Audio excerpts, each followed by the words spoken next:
Good morning and नमस्कार दोस्तों, स्वागत है आप सभी का आपके अपने YouTube channel GK search engine पर। आज है 3 जुलाई और 3 जुलाई से रिलेटेड राजस्थान करंट अफेयर्स के जितने भी इम्पोर्टेंट क्वेश्चन हैं सभी हम इस वीडियो में डिस्कस करने वाले हैं। तो पूरा वीडियो बहुत ध्यान से देखना और वीडियो के एंड में मैं आपसे क्वेश्चन पूछूंगा जिसका आंसर आपको कमेंट बॉक्स में देना है।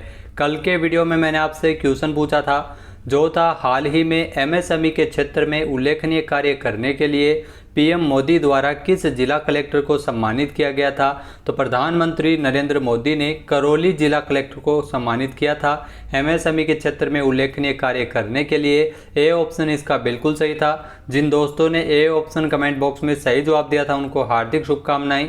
30 जून को उद्योग मंत्री शकुंतला रावत की उपस्थिति में नई दिल्ली के विज्ञान भवन में आयोजित उद्यमी भारत कार्यक्रम में पीएम मोदी ने करौली जिले को एस्पिरेशनल डिस्ट्रिक्ट की श्रेणी में दूसरे स्थान पर रहने के लिए सम्मानित किया है।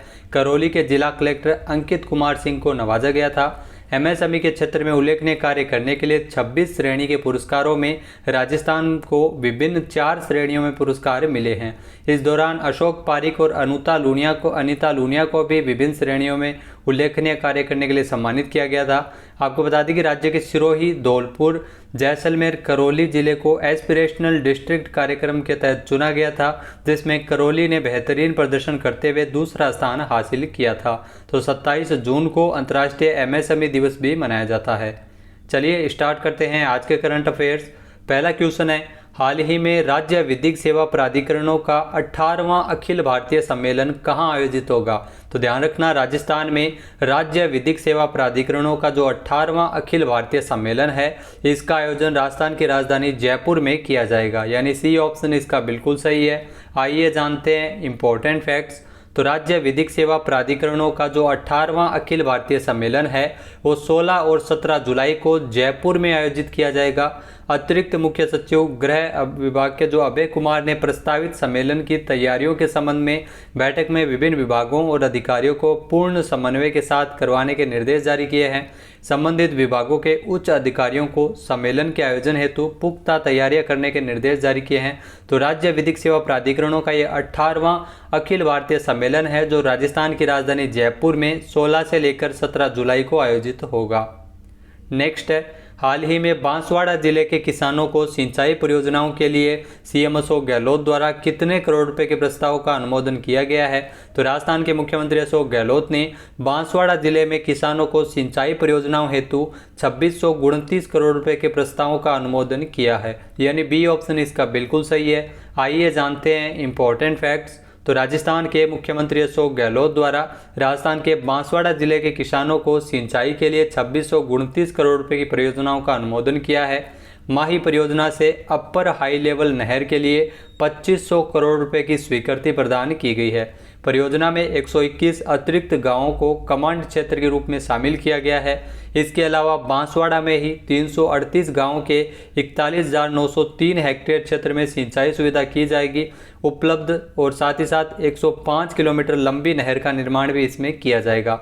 इसके अलावा हरिदेव जोशी नहर तंत्र के सुदृढ़ीकरण के लिए 129.19 करोड़ रुपए को भी मंजूरी प्रदान की गई है। तो बांसवाड़ा में 2629 करोड़ रुपए की परियोजनाओं का अनुमोदन सीएम अशोक गहलोत द्वारा किया गया था।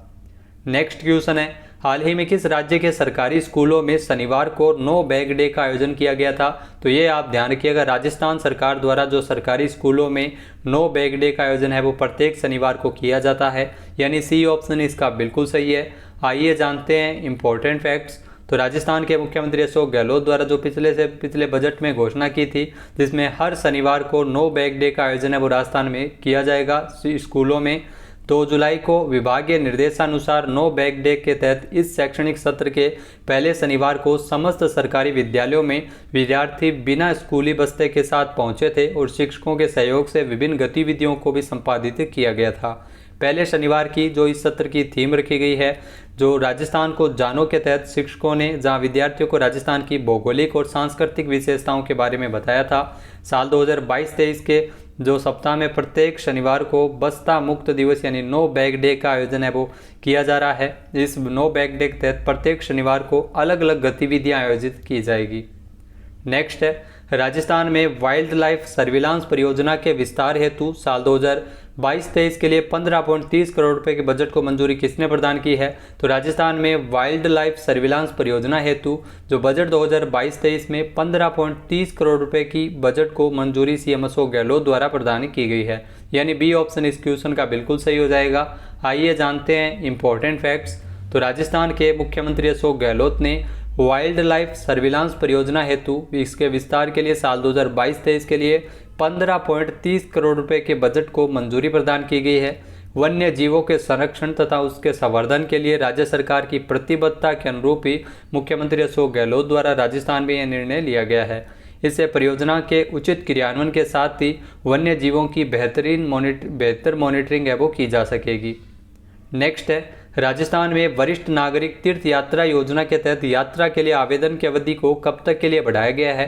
तो राजस्थान में वरिष्ठ नागरिक तीर्थ यात्रा योजना जो सितंबर में करवाई जाएगी, और आपको बता दें कि इसके जो आवेदन की अवधि है वो 10 जुलाई तक के लिए बढ़ाई है, यानी सी ऑप्शन इसका बिल्कुल सही है। आइए जानते हैं इंपॉर्टेंट फैक्ट्स।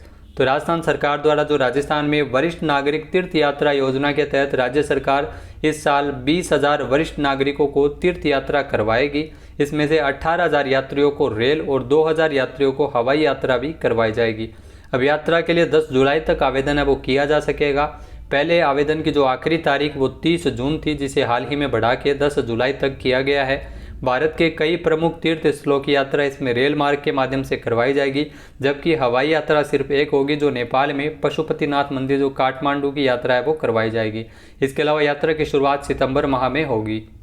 नेक्स्ट है, मुख्यमंत्री अशोक गहलोत द्वारा जयपुर में आमागढ़ लेपर्ड रिजर्व का उद्घाटन कब किया गया था?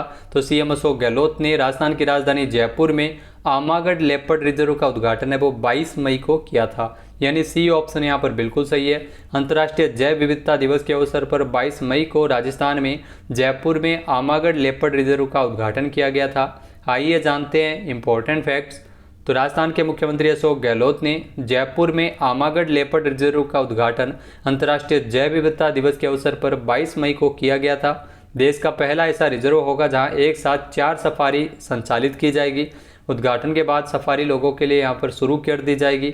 जालाने के बाद ये जयपुर का दूसरा लेपर्ड रिजर्व होगा। राजस्थान की राजधानी जयपुर है वो पहला शहर होगा जहां पर 2 लेपर्ड सफारी है वो संचालित की जाएगी। इससे पहले यहाँ हाथी सफारी भी आयोजित की जाती है। जयपुर में आपको बता दें कि एक हाथी सफारी, इसके अलावा एक टाइगर सफारी और 2 लेपर्ड सफारी होगी, यानी टोटल 4 साइट्स होगी। नेक्स्ट है, हाल ही में मुख्यमंत्री अनुप्रति कोचिंग योजना में छात्रवृत्ति से लाभान्वित होने वाले विद्यार्थियों की सीटों की संख्या 10,000 से बढ़ाकर कितनी की गई है? तो आपको बता दें कि राजस्थान सरकार द्वारा जो बजट में मुख्यमंत्री अनुप्रति कोचिंग योजना में छात्रवृत्ति से लाभान्वित होने वाले विद्यार्थियों की सीटों की संख्या 10,000 से बढ़ाकर 15,000 की गई है, यानी बी ऑप्शन इसका बिल्कुल सही है। आइए जानते हैं इंपॉर्टेंट फैक्ट्स। तो राजस्थान के मुख्यमंत्री अशोक गहलोत द्वारा जो बजट में मुख्यमंत्री अनुप्रति कोचिंग योजना में सीटों की संख्या बढ़ाई है, इसके अलावा योजना के लिए जो 25 करोड़ रुपए के बजट है उसको भी बढ़ाकर 40 करोड़ रुपए किया गया है। मुख्यमंत्री अनुप्रति कोचिंग योजना में छात्रवृत्ति से लाभान्वित होने वाले विद्यार्थियों की सीटों की संख्या 10,000 से बढ़ाकर 15,000 की गई है। योजना की शुरुआत अगर बात की जाए तो 5 जून 2021 से राजस्थान में मुख्यमंत्री अनुप्रति कोचिंग योजना की शुरुआत की गई थी। मुख्य उद्देश्य क्या है? तो राजस्थान के आर्थिक रूप से कमजोर वर्ग के विद्यार्थियों को कोचिंग सुविधा है वो इसमें उपलब्ध करवाना है। नेक्स्ट है, राजस्थान के किस जिले के अभियान सिलिकोसिस केयर को 24वें नेशनल ई गवर्नेंस अवार्ड से नवाजा गया था? तो ये क्वेश्चन पीछे एग्जाम में पूछा गया है। तो 24वें नेशनल ई गवर्नेंस अवार्ड से नवाजा गया था सिलिकोसिस केयर अभियान को, जो नागौर का था, यानी ए ऑप्शन इसका बिल्कुल सही है। आइए जानते हैं इंपॉर्टेंट फैक्ट्स। तो नागौर के अभियान सिलिकोसिस केयर को एक्सीलेंस इन गवर्नमेंट प्रोसेस री engineering for digital transformation category में 24वें नेशनल ई गवर्नेंस अवार्ड से नवाजा गया था। ये अवार्ड केंद्रीय राज्य मंत्री जितेंद्र सिंह, तेलंगाना के सूचना प्रौद्योगिकी मंत्री के.टी. रामाराव तथा प्रशासनिक सुधार के केंद्रीय सचिव श्रीनिवास ने जो जिला कलेक्टर नागौर के डॉक्टर जितेंद्र कुमार सोनी और उनकी टीम को हैदराबाद में आयोजित जो 24वीं राष्ट्रीय कॉन्फ्रेंस में ये पुरस्कार है वो दिया गया था। तो 24वें नेशनल ई गवर्नेंस अवार्ड से नवाजा गया था नागौर के जो सिलिकोसिस केयर अभियान को।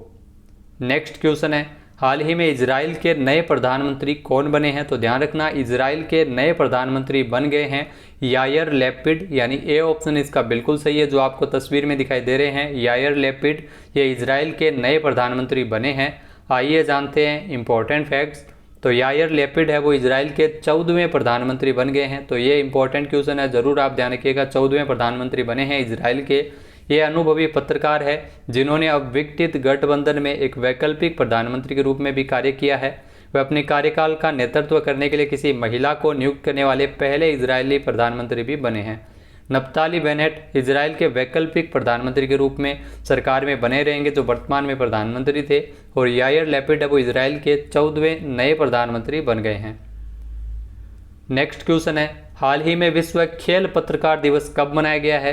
तो हाल ही में आपको बता दें कि विश्व खेल पत्रकार दिवस मनाया गया है। पत्रकार दिवस है वो 2 जुलाई को मनाया गया है, यानी बी ऑप्शन इसका बिल्कुल सही है। आइए जानते हैं इंपॉर्टेंट फैक्ट्स। तो हर साल 2 जुलाई को विश्व खेल पत्रकार दिवस उन पत्रकारों के उत्कृष्ट प्रयासों को मान्यता देने के लिए मनाया जाता है जो खेल की दुनिया को दर्शकों के करीब लाते हैं। International sports press association AIPS ने इस दिन की स्थापना 1994 में की गई थी। यह दिन 2 जुलाई 1924 को हुए AIPS के गठबंधन के बाद की जो याद में मनाया जाता है। AIPS का जो मुख्यालय है वो स्विट्जरलैंड में स्थित है। बात कर लेते हैं आज के हमारे क्विज की। तो आज का हमारा क्विज है, हाल ही में दिव्यांग MSME के क्षेत्र में विशेष कार्य करने के लिए राजस्थान के किस व्यक्ति को पुरस्कृत किया गया था? एक बार फिर से सुनिएगा, दिव्यांग MSME के क्षेत्र में उत्कृष्ट कार्य करने के लिए राजस्थान के किस व्यक्ति को पुरस्कृत किया गया था? इस क्वेश्चन का सही आंसर आपको कमेंट बॉक्स में देना है। वीडियो आपको पसंद आए तो इसे लाइक और शेयर जरूर कीजिएगा। साथ ही साथ इस क्वेश्चन जो इस वीडियो की PDF फाइल है वो आप वीडियो के डिस्क्रिप्शन बॉक्स से डाउनलोड कर सकते हैं और इस क्वेश्चन का आंसर आप वोट करके भी कर सकते हैं। वीडियो देखने के लिए धन्यवाद। जय हिंद, जय भारत, जय राजस्थान।